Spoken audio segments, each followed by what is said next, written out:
Hi friends, welcome to my YouTube channel power of motivation. Power of motivation में आप सबका तहे दिल से स्वागत करता हूं।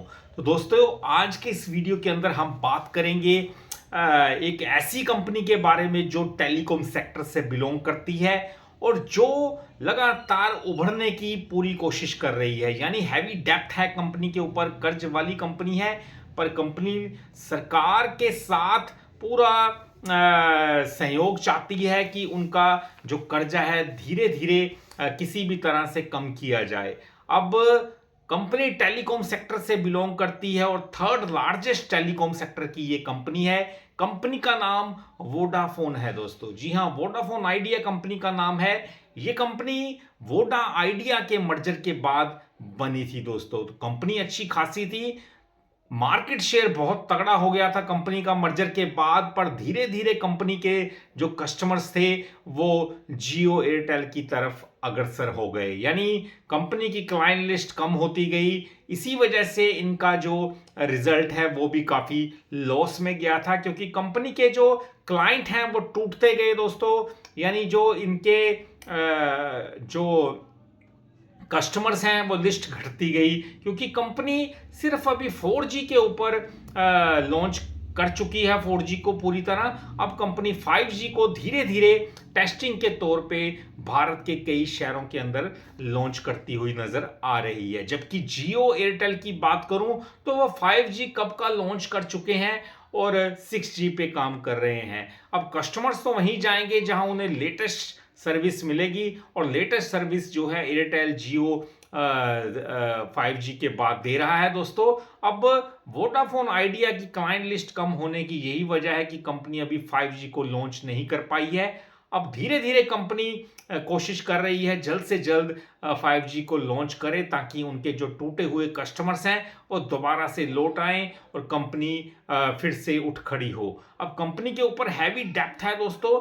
अब मीडिया रिपोर्ट्स के अनुसार वोडाफोन आइडिया को 40,000 करोड़ का फायदा हो सकता है। जी हां, मीडिया में रिपोर्ट्स है कि वोडा आइडिया को 40,000 करोड़ का फायदा हो सकता है। टेलीकॉम डिपार्टमेंट एक ऐसे प्लान के ऊपर विचार कर रहा है दोस्तों, जिसमें 2022 से पहले नीलामी में हासिल स्पेक्ट्रम को वापस किया जा सकता है, जिससे वोडाफोन आइडिया को 40,000 करोड़ का फायदा होगा। 2022 में से पहले वोडाफोन आइडिया ने 40,000 करोड़ रुपए स्पेक्ट्रम की नीलामी के लिए दिए थे।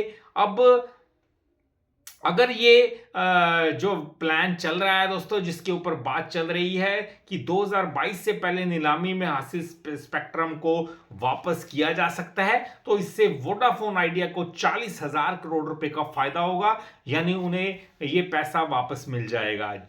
तो दोस्तों, स्पेक्ट्रम की खरीदारी की वजह से वोडाफोन आइडिया पर सरकार का 1.57 लाख करोड़ 1.57 लाख करोड़ बकाया है। तो बहुत बड़ी जो अमाउंट है दोस्तों वो सरकार की तरफ बनती है स्पेक्ट्रम नीलामी की वजह से वोडाफोन आइडिया के ऊपर।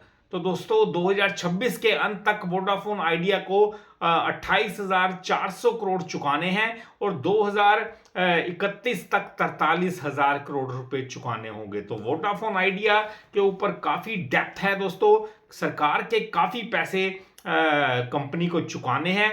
अब सरकार भी चाहती है कि टेलीकॉम सेक्टर को फिर से उभारा जाए, और खासकर वोडाफोन आइडिया जो कर्जे के तले दबा हुआ है उसके ऊपर थोड़ा बोझ कम किया जा सके, ताकि ये थर्ड लार्जेस्ट प्लेयर जो है ये बना रहे। क्योंकि कंपटीशन मार्केट में होगा तो रेट हाइक की संभावना कम हो जाती है दोस्तों, क्योंकि जियो एयरटेल काफ़ी आगे निकल चुके हैं वोडा आइडिया से, और वो प्राइवेट सेक्टर के प्लेयर हैं। वोडाफोन आइडिया भी प्राइवेट सेक्टर का प्लेयर है, पर कंपटीशन में बने रहने के लिए इस कंपनी को कर्ज अपना कम करना होगा। और इसी वजह से दोस्तों ये कंपनी अभी तक वो काम नहीं कर पाई जो जियो और एयरटेल कर चुकी हैं। तो फ्रेंड्स, BSNL एक चौथे नंबर की प्लेयर है। वो सरकारी कंपनी है, बहुत अच्छी कंपनी है, और Voda idea third largest player है। अगर ये 40,000 करोड़ कंपनी को वापस मिल जाते हैं तो कंपनी को बहुत बड़ा फायदा होगा दोस्तों, क्योंकि इतनी बड़ी अमाउंट कंपनी अपने 5G के प्लान को लॉन्च करने के लिए आगे लगाएगी, तो उसका बिजनेस रेवेन्यू प्रॉफिट लगातार इंक्रीज होता हुआ हम देख सकते हैं। फिलहाल कंपनी अभी स्ट्रगल कर रही है दोस्तों, धीरे धीरे सर्वाइव करने के लिए, और ये अमाउंट अगर कंपनी की माफ हो जाती है, इसको 40,000 करोड़ रुपए मिल जाते हैं, तो वाकई में ये बहुत बड़ी गुड न्यूज कंपनी के लिए हो सकती है। तो थैंक्स फॉर वॉचिंग दोस्तों। वीडियो अच्छा लगा हो चैनल को जरूर सब्सक्राइब कीजिएगा, क्योंकि ऐसे वीडियोस मैं डालता रहूंगा।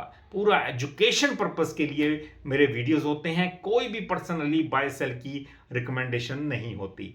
थैंक्स फॉर वॉचिंग, मिलते हैं अपने अगले वीडियो में, तब तक के लिए नमस्कार जी।